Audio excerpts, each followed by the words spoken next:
there's an objection, then we vote. So may we proceed with the vote, Madam President? Mr. President, I was earlier, it was the manifestation of the presiding officer, the Madam Chairperson, that after Senator Lacson, I be allowed to speak, Mr. President. Are we now curtailing my right to speak, Mr. President? Madam Chair, We are can I not answer able to that? ask questions as to why we are amending the rules. We are not able to ask questions as to who they wish, Madam Chair, may I answer? who will benefit from the amendment to the rules. For the Is this kind rule, Mr. information President? of Is this the- rule, Mr. President, for I was Senator about to Bato, who is not recognize here? Senator We would Pangilinan. like to raise these valid questions, Mr. President, before we go into a vote, Mr. Madam Chair. President. Yes, These, just- we should not be... How can the our- presiding officer recognize Senator Pangilinan? Please know that I would never curtail your right to speak.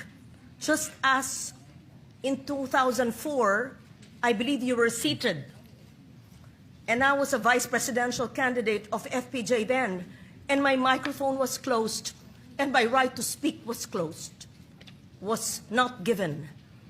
I remember that time now, and the word noted was said to me. That will not happen now. I will not do that to you.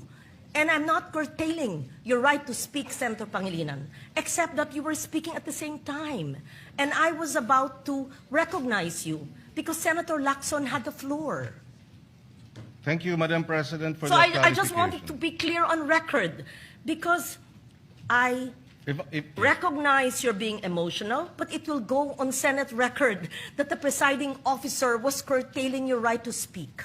I would never do that, and I would not do what I experienced in 2004 in the House of Representatives in the canvassing of the votes then. Mr. President. Thank you. Madam President, with due respect, Mr. President, I was I'm not yielding- referring to the Madam presiding President, officer.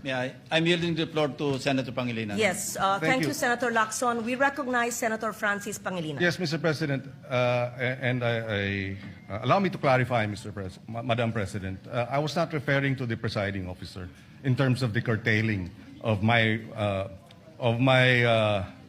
right to speak and to raise questions, Mr. President, because it was the Senate President who was moving to divide the House, Mr. President, without sufficient debates.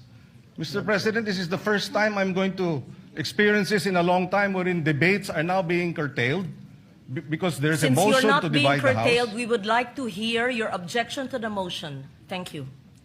Mr. President, there are a lot of questions that have to be raised as to why this amendment to the